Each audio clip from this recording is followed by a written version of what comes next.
Hi, ito si Gary Vasquez, ang isang Filipino inventor. Katulad ng dati, binabati ko kayo. At sigurado ko na tayo ngayon, papuntang Pasko, nag-iisip kung ano pinakamagandang maireregalo natin sa sarili natin, sa pamilya, sa ating bahay at sa ating opisina. Bilang isang inventor at naka-invento ng isang bagay na alam kong makakatulong sa sanitation ng ating mga bahay, ng ating opisina, at yung mga taong papasok sa ating bahay, alam natin safe. Ito ang aming suggestion sa inyo. Isang Misticool fan, no? Industrial fan ang tawag namin dyan. At ito po ang ating produktong pakikita namin sa inyo. Ito po ang ating kasama, si Ace at si Ray. Sila magpapakita ng ating Misticool fan, no? Hindi lang ito fan, kundi may misting pa ito na programmable yung paglalabas ng mist. Okay, paki-explain nyo lang, Ace at Ray, paano tumatrabaho yung ating innovate na electric fan. Go ahead. Good morning po sa inyong lahat. Ako po si Ace. Ako po si Ray. Yan. Papaliwanag namin sa inyo kung ano ba yung isang produkto na pwede natin ipamigay ngayong December. Una, makakapagpalamig na. Pangalawa, makakatulong pa pag-sanitize ng inyong kapaligiran, ng inyong environment, ng inyong bahay. Pero ngayon papata namin paano ba gumagana to. Ano po? So, usual na electric fan, meron tayong fan motor, merong blade, merong drill. Anong kaibahan? Makikita ninyo, meron kayo makikita parang ring. Ano? Meron siyang nozzle na tinatawag namin. No? Sa bandang baba, makikita ninyo yung water tank. Ayan. Ang capacity, 41 liters. Ano po? So, yung sa ibaba niyan, andyan yung high pressure misting natin. No? Jose, pakita mo nga paano ba papaganahin natin. Ito po, pagpapaanda rin ng fan, yung mo sa gilid, meron siyang speed selector dito. May speed 1, may speed 2, hanggang speed 3. Pababa lang po ang wattage nito, 350 watts. At yung high pressure pump ay 120. So total, 470 lang. At ito pong high pressure pump na ito, meron po siyang display dito, may timer, programmable. I-on lang po dito sa gilid. Pakiikot mo nga at makita natin, Ray, yung sinasabi mo programmable na yan. Para maintindihan nila kung ano yan. Ayan, okay, explain mo. Display niya, pag in-on nyo po sa gilid, meron po switch sa gilid, lalabas po yung display niya, yung kung ano yung nakaset na oras ng pag-mimis, tapos yung kung oras di magpapahinga. So, ito pong pinaka left side na ito yung on continuous mist. Tuloy-tuloy po yung buga dito sa nozzle. Pag nilipat nyo naman po dito sa pinindot nyo yung start button, dilipat sa auto, that means kung ano yung sinet mong program dito, yun po yung gagana. Katulad po ngayon, 30 seconds on, 30 seconds off, nagka-count na po siya. Pagdating po ng 0, yun ang mga off ang gagana. So, mayroon siyang interval. So, may interval. So, pag nag-off ba yan, Ray, pati yung fan mag-o-off o hindi? Hindi po, mag-off lang po yung mist. Yung fan po, may separate na switch. Tuloy-tuloy po siya yung buga.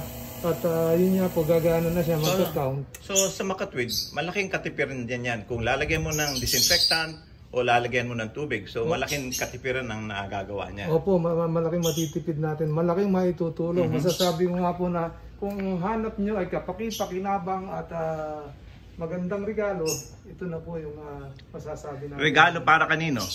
Pang-sarili, pang-pamilya, di ba? Para kung meron tayong minamahal ng mga pamilya, magulang natin, pwedeng iregalo yan. Pati na rin po yung lahat ng pumupunta sa bahay natin na bibiyayaan ng pag-disinfect. Bakit kamo nabibiyayaan? Dahil po pagpasok ninyo, mag-i-spray siya, meron siyang disinfectant, madidisinfect po lahat na masasabi natin na safe ang mga hindi kaya Ray mabasa yung mga tao sa loob. Ay, dahil nag-i-spray, kamo spray. Hindi po mababasa dahil ito pong nozzle na to ay ginawa na para mag-mist ng pinong-pinong hamog. Yes, ang tawag Na dadampi sa namin katawan. doon sa ay 10 microns. 10 microns. So, pinong-pino siya. Pinong-pinong. Fog, parang hamog galing sa kung nasa Baguio ka o nasa Tagaytay, eh yun ang makikita mo, yung fog, no? Opo. So, ang size no nasa 10 10 microns. microns. No? Okay, so go ahead. Ang tanong natin, malakas ba konsumo nito? Gaano ba tatagal sa isang buong araw? Opo. So yung machine natin, yung high pressure misting machine natin, 0.3 liters per minute. Per minute, opo. So kung halimbawa sa loob ng 41 liters, kaya niya magtuloy-tuloy ng mga 3 hours. Okay. Pero kaya niya makatipid kasi meron tayong programmable timer, so pwede natin siyang iset kung gaano kadalas yung magbubuga siya, At magpapahinga. magpapahinga. Opo, yun. Okay. So sige, sampulan mo nga kami paano, Ray? So paandarin mo natin yung electric fan. Ayan, So, okay. natin. So meron siyang number 1 speed, na meron siyang number 2, meron siyang number 3. So sa number Napakalakas. Siguro ilagay mo lang sa number 1. 1, ayan, number 1 lang tayo. Yan ba ang pinakamahina niya? Opo. Okay. Ngayon, ang tanong kung pwede ba siyang steady lang o pwede siyang ikot. Pwede po, adjustable din siya. So pwede natin siyang i-steady lang muna. So ang pinaka ano niya ay nasa likod. Meron dalawang butas dito sa ilalim. Pag nasa gitna, ibig sabihin, steady lang. Okay. So anyway, sige, paandarin mo na siya na kahit na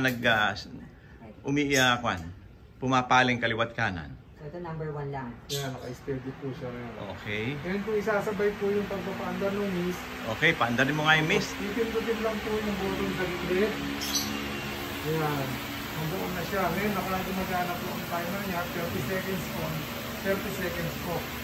Alam mo, Ray, siguro baka hindi nila masyado nakikita yung mist. Pwedeng pakipatay mo lang yung electric fan para makita na yung mist ay umaandar mag-isa. Ayan, nakikita na natin yung mist, no? Mapapansin niyo po, medyo lumalamig pa yung environment. Yun pa ang isang importanteng hindi natin nasabi. Lumalamig. Bumababa ng mga about 3 to 5 degrees, 5 no? degrees. Then may isa pa po, yung mga alikabok, babagsak din dahil doon ang mist. So, paano naman sa lamok at langaw? Ay, mawawala din po ang lamukan. Ba't mawawala ang lamok? Eh, may electric fan lang eh. Dahil po dun sa mist na bumubuga, pag na dampiran po yung kanilang mga pakpak, talagang hindi na po sila makakalipat. So, Mababasa yung pakpak. Mababasa ang pakpak nila. Oh. Ganun din, pag yung alikabok, lalo na pag ma-allergy ka, pag nagdikit ang alikabok tsaka yung mist, automatic babagsak. Hindi na po makaka-inhale sa tao. Katulad nung COVID, di ba? Nasa hangin yan. Pag nagdikit yan dyan sa ating mist, eh, automatic babagsak siya. Lalo na kung meron kang disinfectant, eh siguradong patay yung COVID. Okay? So, paandarin mo ngayon yung electric fan. Ito po yung ulit natin. So, 1. Gaano kalaki ang area ang kaya niyang sakupin? Minsan ganito po, yung kaya niyang mag-over the area is about 85 square meter. Wow, napakalaki ha? Isa lang yan. Opo. So ito pong ganito kalaki, nalawak na ang area, kaya-kaya hindi na kahit isa lang. Isa lang. Okay. Yan ba eh, kung gusto ko ilipat? Madali ba ilipat yan? Napakadali po kahit bata lang, kahit lipat. Meron Bakit? po siyang caster dito na may lock. Tanggalin lang po natin yung lock. Ayan, pag ganyan po, naka-lock. I-unlock natin. And then pwede na pong itulak. Okay. So, pwede mo pa palang gamitin yan, disinfectant ng pan-disinfect ng mga kusina o mga kwarto. Ginugulong-gulong mo lang siya. Gulong-gulong mo po, itutulak lang. Pagulog-gulong ha? Para yung COVID, dead ball kahit saan siya pumunta. Ha? Opo. Okay. So, napakaganda pala niyang produktong yan. So, Kaya siyang itulak. Ace, kung kailangan nilang bumili niyan, pwede bang gamitan ko ng credit card yan? Pwede po. So pwede kami mag-bayad sa'yo ng credit card. Pwede po, tumatanggap tayo ng credit card. Tawag lang kayo sa amin. O anong telephone number mo? Para may assist namin kayo kagad. Meron kaming landline. 8986-3575. Dahan-dahan, pakiulit lang. Ulitin ko, 8986-3575. Okay. Ngayon, yung cellphone number naman, 0977-373-6504. Meron ka bang Facebook? Meron ba kayong Facebook nito? Meron po kaming Facebook page, Mysticool PH. Hanapin nyo lang, Mysticool PH. Pwede rin kayo mag-message po doon, Paano sa YouTube? Meron ba? Sa YouTube po and website, meron din po tayo. Ang website natin ay philgnews.ph. So, www.philgnews.ph. Website yon. Website po yun. Sa YouTube? Sa YouTube account po, meron din tayo. Search nyo lang po, Mysticool PH. Yun. Dun lalabas ito o meron pang iba? Meron pa tayo isa pang YouTube channel. Paki-check nyo lang, Gary Vasquez. Gary Vasquez YouTube channel. Paki-spell lang. So, Gary is G-A-R-Y. Vasquez is V-A-Z-Q-U-E-Z. Gary Vasquez. So, pwedeng i-like yon. Pwede nyo i-like, pwede i-share, pwede rin kayong mag-comment. At mag-subscribe. Mag-subscribe, pinakamahalaga. Importante, makasuporta kayo sa mga Pilipinong imbensyon. Kung meron kayong mga katanungan, pwede nyo rin kaming email, mysticalph@gmail.com. So, laging tatandaan, Mysticool. Paki-spell mo nga, baka mamaya yung spelling nila ng Kulik, C. Okay, ang Mysticool natin ay M-I-S-T-Y-K-O-O-L. Mysticool. Ayan, mysticalph@gmail.com. Okay. So, sige, kung ngayon, sa Pasko, kung nag-iisip kayo ng isang may kabuluhan na regalo para sa pamilya, no? Para sa kasiguraduhan na malilinis ang hangin at paligid ng ating bahay, ang ating opisina at kung anuman, no? Gusto nyo pang lumamig at the same time, ito ang pinakamagandang maisasuggest namin. Mysticool Fan, no? Tawagan nyo lang kami sa Mysticool, sulatan, puntahan sa Facebook page or sa YouTube. Ito po si Gary Vasquez, Filipino inventor. Suportahan natin ang sariling atin. Mabuhay po tayong lahat.